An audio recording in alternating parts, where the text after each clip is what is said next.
Et si une nation décidait, sans hésitation, de sauver un lac mourant, quel qu'en soit le prix? C'est exactement ce qui s'est produit dans le sud-ouest de la Chine, où un lac autrefois saturé de déchets et dévasté par un tourisme chaotique, est devenu le théâtre de l'une des actions environnementales les plus intenses jamais vues à l'époque moderne. Plus de 40 000 tonnes de déchets ont été retirés de ces eaux. Et les résultats de cet effort ont surpris même les experts les plus expérimentés. Mais ce n'est pas un conte de fées. C'est réel, et l'histoire qui se cache derrière est bien plus complexe et choquante qu'on ne pourrait l'imaginer. Le joyau du Yunnan, l'ascension et la chute du lac Erhai. Dans la province du Yunnan, près de la frontière avec la Birmanie, se trouve un lac qui semblait autrefois tout droit sorti d'un documentaire sur la nature. Il s'appelle le lac Erhai, et pendant des décennies, il a été célébré comme un joyau d'eau douce, propre, profond et apparemment éternel. Le lac s'étend sur environ 250 km², soit presque la taille de Salt Lake City. Il culmine à 1972 mètres d'altitude, entouré par les imposantes montagnes Kangshan d'un côté et la ville historique de Dali de l'autre. Pour les habitants, c'est bien plus qu'un simple cadre enchanteur. Surnommé le lac mer, Erhai est depuis des siècles le moyen de subsistance de la minorité biethnique de la région. Ils y pêchaient, cultivaient ces eaux et pratiquaient des rituels sur ses rives. La vie de villages entiers tournait autour des cycles du lac. Pendant longtemps, ces cycles ont semblé éternels, mais plus maintenant. Au début des années 2010, quelque chose a changé. Dali, ville aux temples anciens, aux toits de tuiles et à la douceur de vivre, a séduit la classe moyenne chinoise en pleine expansion. L'essor du tourisme intérieur a transformé Erhai, autrefois refuge paisible, en destination tendance. Des millions de visiteurs affluent vers le lac pour admirer les montagnes qui s'y reflètent et admirer des couchers de soleil dignes des réseaux sociaux. Entre 2013 et 2016, le nombre de touristes annuels a dépassé les 40 millions, soit plus que la population californienne concentrée dans une petite région chaque année. Les entrepreneurs locaux ont réagi en conséquence. Des maisons rurales ont été transformées en hôtels-boutiques. Des propriétés au bord d'un lac ont été transformées en bars sur les toits. Des villages entiers se sont transformés en ce que certains journalistes appellent désormais des villes Instagram. À Shuanglang, une zone riveraine qui comptait autrefois plus de 1800 maisons d'hôtes, la croissance fut rapide, stimulante et totalement libre. Le problème? Une grande partie de ce développement s'est déroulée sans surveillance. Nombre de ces nouveaux projets ne disposaient même pas de permis officiels, et encore moins de réseau d'assainissement. Selon un rapport interne du gouvernement, cité ultérieurement par les médias chinois, des centaines de maisons d'hôtes et de cafés déversaient leurs eaux usées non traitées directement dans le lac Erhai ou dans les fossés bordant les routes qui y mènent. Graisse, savon, eau de javel, eaux usées brutes. Tout cela finissait dans le lac. Des déchets solides s'accumulaient également.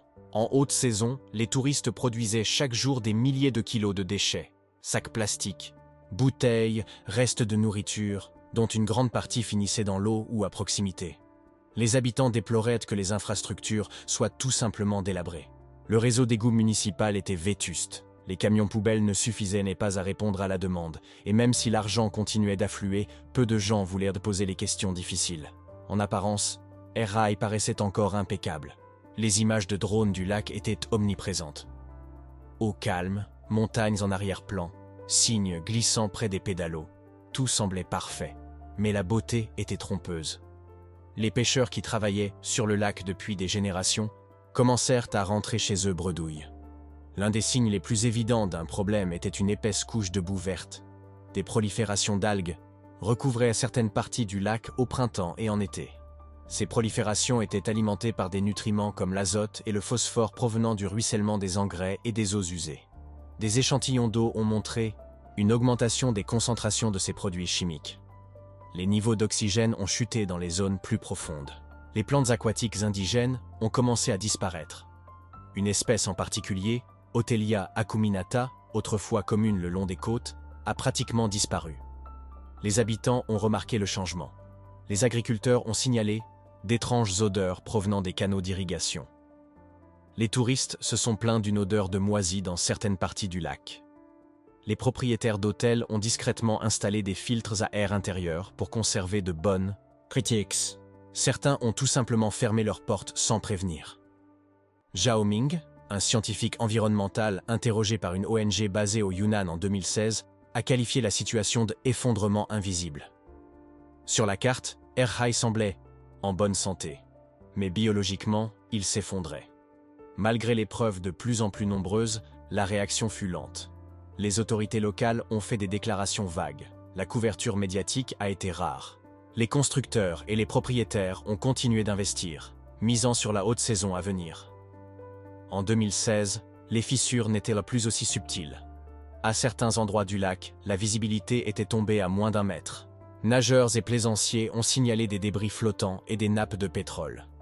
Certaines populations de poissons avaient diminué de plus de 60% en moins de 10 ans, selon une étude citée ultérieurement dans la presse régionale. Pourtant, peu de gens se rendèrent compte à quel point le lac était proche de l'effondrement. La plupart des touristes allaient et venaient sans s'en rendre compte. Même les habitants, bien qu'inquiets, s'étaient habitués à cette nouvelle normalité. Puis vint le point de rupture. Début 2017, à huis clos, le gouvernement local fixa un seuil. Ce qui suivit fut l'une des plus grandes offensives environnementales de l'histoire récente de la Chine. Des entreprises furent fermées, des bâtiments démolis, de nouveaux pipelines installés et, plus impressionnant encore, plus de 40 000 tonnes de déchets furent retirés du bassin du lac, de ses rives et des cours d'eau qui l'alimentaient. Ce qu'ils découvrirent au cours de l'opération, et l'aspect du lac par la suite, laissa sans voix même les scientifiques chevronnés, et c'est là que la véritable histoire commence. Le tournant.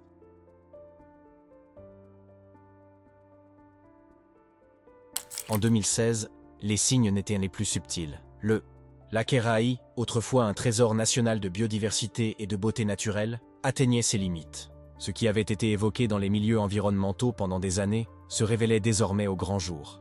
L'eau changeait, la vie à l'intérieur disparaissait. Et cette fois, les dégâts ne pouvaient plus être dissimulés derrière des photos de voyage filtrées ou des slogans touristiques polis. Le premier avertissement clair est apparu sous la forme d'une épaisse croûte verdâtre qui s'est étendue à la surface au printemps 2016.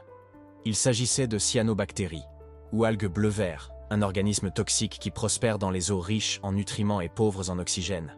Lorsqu'elles prolifèrent, elles se multiplient rapidement, recouvrant les lacs de tapis qui bloquent la lumière du soleil, asphyxiant les poissons et rendent l'eau dangereuse au toucher. Les habitants avaient déjà observé de petites zones, mais cette fois, la prolifération était massive, visible d'en haut, s'étendant sur des kilomètres, suffisamment épaisse pour recouvrir les filets de pêche et obstruer les moteurs des bateaux. Ce n'était pas seulement inesthétique, c'était mortel. Selon des recherches de terrain menées par une équipe d'écologistes de l'université du Yunnan, cette prolifération a contribué à la disparition soudaine de plantes aquatiques indigènes, notamment d'Otelia acuminata, une espèce à fleurs que l'on trouve uniquement dans les lacs du plateau du Yunnan. Otelia contribuait à l'oxygénation de l'eau et fournissait un habitat à des dizaines de micro-organismes. Son effondrement fut un signal d'alarme pour les chercheurs qui savaient ce que cela signifiait. L'équilibre écologique du lac avait été perturbé. Cette année-là, le technicien environnemental Li Xiaoyun a effectué des tests sur la rive. Pour un groupe de surveillance des eaux affilié à une ONG, Li a décrit les résultats comme pires que prévu, avec des niveaux de phosphate et de nitrate près du double de la limite de sécurité dans certaines zones. Nous étions face à un système d'eau douce au bord de l'effondrement, a-t-elle déclaré plus tard aux journalistes. Et les plantes et les poissons n'étaient pas les seuls à souffrir. Fin 2016, la qualité de l'eau autour des rails était tombée à ce que les agences environnementales chinoises classent en catégorie 3 ou 4, sur une échelle où la catégorie 1 correspond à une eau potable pure et la catégorie 5 à une eau pratiquement inutilisable. Pour un lac qui alimentait des systèmes d'irrigation et propulsait d'innombrables bateaux de pêche, ce fut une catastrophe silencieuse. Les pêcheurs voyaient leur prise diminuer d'année en année. Dans un village au bord du lac, plusieurs familles ont complètement abandonné la pêche et transformé leurs bateaux en embarcations de plaisance improvisées afin de gagner un peu d'argent grâce au tourisme, au lieu de filets. Les agriculteurs ont remarqué des couleurs et des odeurs étranges dans les canaux qui irriguent leurs rizières. Certains ont signalé que les légumes arrosés avec l'eau du lac ont poussé plus lentement ou se sont tachés, les rendant impropres à la vente. Pour eux, cela signifiait la perte des fondements de toute une économie locale. Les habitants se sont inquiétés, puis en colère, et enfin méfiants. Si le lac se détériorait, pourquoi les autorités n'intervenaient-elles pas? En réalité, elles observaient la situation. elles aussi. Fin 2016, les autorités locales de Dali ne pouvaient plus ignorer le problème. Selon une note municipale interne, divulguée ultérieurement à la presse, une étude de haut niveau sur les risques environnementaux avait conclu que la pollution à air high représentait une menace durable pour la stabilité régionale et la viabilité économique. Le gouvernement local était sous pression de toutes parts. Les investisseurs touristiques craignaient une mauvaise publicité. Les habitants exigèrent des réponses et Pékin envoyait des signaux clairs. La négligence environnementale ne serait plus tolérée. Début 2017, ils ont pris une décision. Il était temps de freiner, et avec force. Le 1er mars 2017, le gouvernement Dali a annoncé l'une des offensives environnementales les plus importantes de l'histoire récente. Il n'y aurait plus de mesures palliatives.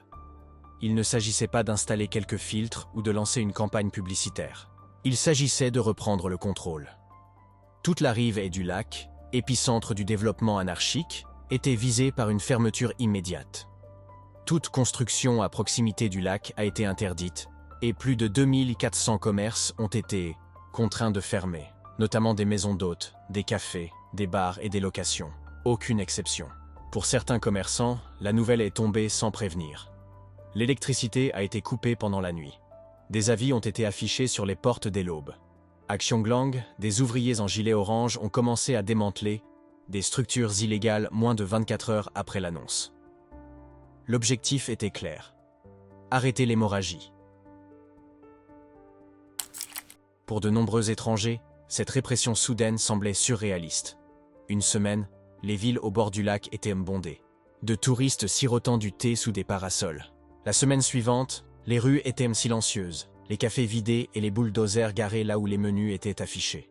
Pour les habitants, c'était déroutant. Certains ont salué cette initiative, convaincus que le lac serait enfin sauvé. D'autres étaient dévastés. Pour eux, leur gagne-pain avait disparu d'une simple annonce. Il n'y a eu ni appel ni retard. Le lac était prioritaire. Les déclarations officielles présentèrent les fermetures, comme faisant partie d'un plan plus vaste visant à restaurer l'harmonie écologique et à préserver Air High pour les générations futures. Mais l'ambiance était tendue dans la rue. Tout le monde ne croyait pas que le gouvernement avait un véritable plan. Et personne ne savait à quel point la situation du lac était grave. Cette question, à quel point, allait bientôt trouver une réponse. Dès l'entrée en vigueur de la fermeture, des équipes d'évaluation environnementale se sont déployées autour du lac. Leur mission, évaluer les dégâts, collecter des échantillons et cartographier les points chauds de pollution. Au fil du temps, elles ont organisé ce qui allait devenir l'un des plus grands projets de restauration aquatique de Chine. Mais au cours des premières semaines, ils cherchaient simplement à comprendre l'ampleur de la catastrophe. Chen Rui, chercheur à l'université normale du Yunnan, a décrit cette opération comme le diagnostic d'un patient gravement malade. Chaque rivière, chaque ruisseau, chaque fossé menant à Air High a été examiné. Les résultats n'étaient pas seulement inquiétants, ils étaient accablants. Des tonnes de déchets s'étaient accumulées au fond des affluents. Les sorties d'égouts, certaines enfouies sous une végétation millénaire, laissaient encore échapper silencieusement des eaux usées. Et les algues? Elles proliféraient plus tôt et plus profondément que jamais. Le grand nettoyage. Lorsque les opérations de répression ont eu lieu au lac Air High début 2017, peu de personnes extérieures à la région ont saisi l'ampleur des dégâts. Les ciseaux, fermetures et les interdictions de construire n'étaient dit qu'un début. Le véritable travail, celui qui mettrait à l'épreuve la détermination, la logistique et la volonté politique locale, ne faisait que commencer. 40 000 tonnes de déchets, soit l'équivalent du poids d'environ 6 500 éléphants. Ils n'étaient pas entassés en monticules visibles, ni dispersés sur les berges, mais enfouis sous l'eau, entrelacés de roseaux, encastrés dans le lit des cours d'eau et pourrissant dans les canaux de drainage. Ils étaient partout. À l'été 2017, des équipes de nettoyage se sont organisées dans plusieurs zones autour du lac Air High. Il ne s'agissait pas seulement d'équipes d'assainissement. Il s'agissait d'une opération coordonnée, quasi militarisée, impliquant des milliers de travailleurs, des dragues, des plateaux, des pompes à vide et des camions poubelles. La mission, extraire le moindre déchet solide possible. Il s'agissait de débris plastiques, de déchets immergés, de ferrailles industrielles, de matières organiques décomposées et de milliers de tonnes de sédiments saturés de phosphore et de nitrates, les principaux ingrédients responsables des proliférations d'algues dévastatrices du lac Air High. certaines des concentrations les plus importantes ont été observées dans ces affluents. La rivière Luoxijiang, qui se jette dans la partie nord du lac, était un point chaud majeur. Ses rives étaient à joncher de décharges sauvages, passées inaperçues pendant des années. Les équipes de nettoyage pataugèrent dans la boue, jusqu'aux chevilles, ramassant à la main des sacs de déchets en décomposition hors d'atteinte des machines. Selon le superviseur du projet, Wang Lei, le volume des déchets avait été initialement sous-estimé. Ce que nous avons découvert au cours des premières semaines a choqué même les ingénieurs locaux, a déclaré Wang lors d'une interview ultérieure. Dans certaines sections du lit du lac, la boue était noire de décomposition. Il n'y avait pas d'oxygène. Ça sentait le soufre. Dans de nombreuses zones, le dragage était la seule option. Des barges équipées de longs bras mécaniques commencèrent à gratter le fond du lac, retirant des sédiments mêlés à des décennies de ruissellement et de débris. Une attention particulière a été portée aux zones proches des anciens pavillons, où les eaux usées brutes étaient déversées directement dans le lac par des canalisations aujourd'hui désaffectées. En quelques mois, des convois de camions-bennes ont commencé à s'aligner le long des routes qui longent le lac, transportant les boues humides vers des centres de traitement nouvellement construits à l'extérieur de la ville. Mais le nettoyage du lac n'était que la moitié du chemin. Pour éviter une contamination supplémentaire, Dali avait besoin d'une refonte complète des infrastructures, une opération bien plus ambitieuse que le simple rebouchage de trous ou la réparation de canalizations. Au cœur de cette rénovation se trouvait la construction d'un réseau d'égouts de 30 km autour du lac. Ce réseau servait de douve défensive, uniquement contre les excréments humains. L'idée était simple, capter chaque goutte d'eau, usée provenant des habitations, hôtels et fermes avoisinantes, et les rediriger vers des stations d'épuration avant qu'elles n'atteignent le cours d'eau. Pour ce faire, des dizaines de stations de pompage de surpression ont été installées aux points les plus bas des berges, assurant ainsi l'interception des eaux de ruissellement, des eaux grises et même des excédents de pluie. Des blocs entiers de vieilles canalisations ont été arrachés et remplacés. Dans certains villages, des habitations ont été temporairement évacuées afin de moderniser les réseaux souterrains. Fin 2018, plusieurs stations d'épuration avaient été construites ou modernisées pour gérer l'afflux. Ces installations pourraient traiter des dizaines de millions de litres d'eau par jour, grâce à des bassins de sédimentation, des systèmes de biofiltration et une désinfection UV pour éliminer les polluants. Selon des sources du département de génie environnemental de Dali, ces nouvelles installations ont marqué un tournant. Pour la première fois depuis des années, une barrière fonctionnelle existait entre l'activité humaine et l'écologie fragile des rails.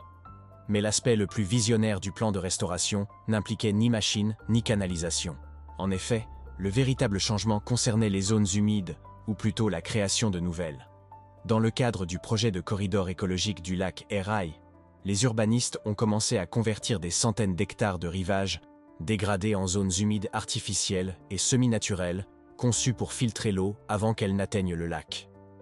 En réalité, les zones humides sont des purificateurs d'eau naturels. Leurs plantes absorbent l'azote, retiennent les sédiments et offrent un habitat essentiel à la faune. Dans le cas d'Erhai, elles contribuent également à stabiliser les berges et à ralentir le débit des affluents polluants. Près de 8000 hectares de terre entourant le lac ont été réservés à la transformation. Ces travaux ont notamment consisté à planter des quenouilles indigènes, des herbes aquatiques et des plantes absorbant les algues. La rivière Luoxijiang a vu la construction de plusieurs zones de filtration par paliers, des barrières végétales où l'eau est ralentie et purifiée avant d'atteindre le lac. La solution n'était pas seulement écologique, elle était aussi esthétique. Les berges en béton ont été supprimées et remplacées par des sentiers sinueux et des passerelles en bois. Des plateformes d'observation des oiseaux ont été installées. Les habitants qui déposaient auparavant leurs déchets à ces endroits y pique-niquaient désormais. Des biologistes ont été appelés pour surveiller la nouvelle végétation. Les libellules sont revenues, tout comme les grenouilles, les oiseaux aquatiques, et, lentement et prudemment, de petits bancs de poissons. En coulisses, les données circulaient en permanence. Des dizaines de capteurs ont été installés autour du lac pour surveiller la qualité de l'eau en temps réel. Des paramètres comme l'oxygène dissous, les niveaux d'ammoniac, la turbidité et la teneur en chlorophylle étaient suivis heure par heure. À chaque dragage d'une nouvelle zone ou mise en service d'une station d'épuration, les chercheurs ont enregistré des changements dans la composition chimique de l'eau. Les résultats ont orienté leur stratégie. certaines zones nécessitaient une élimination plus poussée des sédiments, tandis que d'autres ont mieux réagi à l'expansion des zones humides. Parallèlement, la réglementation restait stricte. Des patrouilleurs scrutaient le lac quotidiennement. De nouvelles caméras de surveillance ont été installées aux points d'entrée stratégiques. Les agriculteurs et les commerçants ont été avertis que les infractions entraîneraient la fermeture immédiate de l'exploitation. Même les éleveurs situés à des kilomètres du lac ont reçu l'ordre d'installer des biodigesteurs et de transformer les déchets en sous-produits sains, empêchant ainsi le ruissellement d'atteindre Erhai. Il s'agissait, selon les termes de Zhu Jing, planificateur environnemental, d'une guerre contre la pollution menée sur tous les fronts, techniques, social et politique. Fin 2019, les pipelines fonctionnaient, les zones humides prospéraient, et pour la première fois depuis 10 ans, la couleur du lac avait commencé à passer d'un vert olive trouble à un bleu pâle. Pas de feux d'artifice, pas de défilé, juste moins de prolifération d'algues, plus de poissons et des rivages plus propres. Le changement le plus important était invisible à l'œil nu. Il était chimique, biologique, réel. Le lac Erhai ne mourait plus. Et après tout cela, après que la Chine eut retiré 40 000 tonnes de déchets du lac, les résultats ont laissé les scientifiques sous le choc. La transformation surprenante. Lorsque les engins lourds ont quitté les rives de l'Erhai et que la dernière barge de dragage a accosté, personne ne s'attendait à des miracles. Après tout, les lacs ne se régénèrent pas du jour au lendemain, surtout après des années d'eau usée, de boue et de stress écologique. Mais la grande nouvelle est arrivée. Fin 2020, les techniciens surveillant la clarté de l'eau ont constaté une nette amélioration. Pendant des années, la visibilité sur l'eau était restée faible, souvent de quelques centimètres seulement. Mais désormais, les mesures indiquaient plus de 2,30 mètres à certains endroits. Ce n'était pas un hasard, et tout le monde, y compris le président Xi Jinping, le savait. Pendant 3 années consécutives, 2020, 2021 et 2022, le ministère chinois de l'écologie et de l'environnement a qualifié la qualité de l'eau d'Erhai d'excellente. C'était un niveau que beaucoup avaient cru impossible 5 ans plus tôt, alors que le lac semblait au bord de l'effondrement écologique. Les biologistes qui étudiant le lac ont commencé à remarquer la réapparition d'un phénomène qu'ils n'avaient pas observé depuis des décennies, des proliférations d'algues sous-marines. Ces proliférations aquatiques, fragiles, à croissance rapide et très sensibles à la pollution, sont l'un des indicateurs les plus fiables d'un environnement aquatique sain. Leur retour indiquait non seulement que l'eau s'était éclaircie, mais aussi que le sol et l'équilibre chimique se rétablissaient. Peu après, une surprise encore plus grande survint. Les pêcheurs de la partie nord du lac commencèrent à capturer des barbeaux à lignes dorées, une espèce de poisson indigène disparu dans les années 1980. Considéré comme éteint dans la région, sa réapparition soudaine a suscité l'émoi au sein de la communauté scientifique. Selon des rapports de terrain de la station de recherche d'Erhai, les poissons n'étaient pas isolés, mais se reproduisaient. L'espèce avait apparemment résisté, probablement en petits groupes isolés dans des zones moins polluées, et une fois les conditions stabilisées, elle a commencé à se rétablir. Pour les scientifiques locaux, c'était comme voir une capsule temporelle revenir à la vie.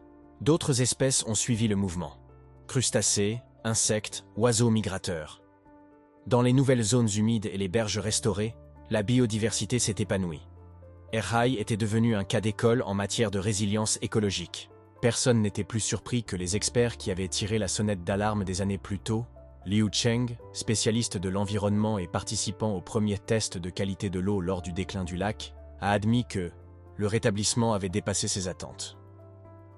Nous pensions qu'il faudrait au moins une décennie pour que l'eau s'améliore, a déclaré Liu lors d'une réunion débat en 2022.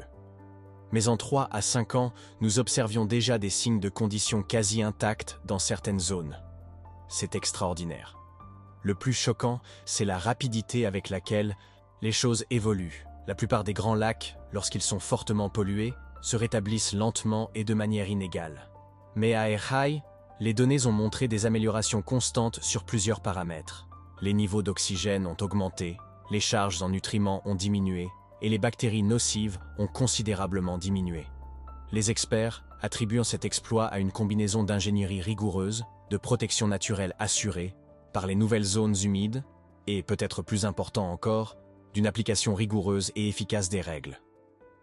La nouvelle du rétablissement du lac Erhai a commencé à se répandre au-delà des frontières chinoises. Les agences environnementales d'Asie du Sud-Est et d'Afrique ont commencé à le citer comme un exemple de restauration aquatique à grande échelle bien menée. Des délégations de pays dont les lacs sont menacés, notamment le lac Naivasha, au Kenya et le lac Vembanad en Inde, ont sollicité les conseils des autorités chinoises. Les analystes politiques commencent à considérer Erhai non seulement comme une victoire environnementale, mais aussi comme un cas d'école de volonté politique.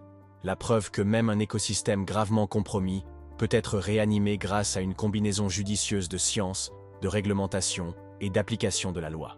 Pour beaucoup, l'histoire du lac est devenue un symbole, non seulement de ce qui a été perdu, mais aussi de ce qui peut encore être sauvé.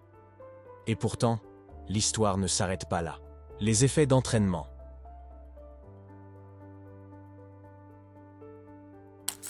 La restauration de l'environnement était essentielle, mais pour les habitants de Dali, la véritable question était de savoir si la vie pouvait revenir à la normale, ou, mieux encore, s'améliorer. Étonnamment, ce fut le cas, et dans certains cas, elle dépassa les attentes. Après des années de fermeture, d'inspection et de démolition, l'industrie touristique de Dali avait atteint le fond.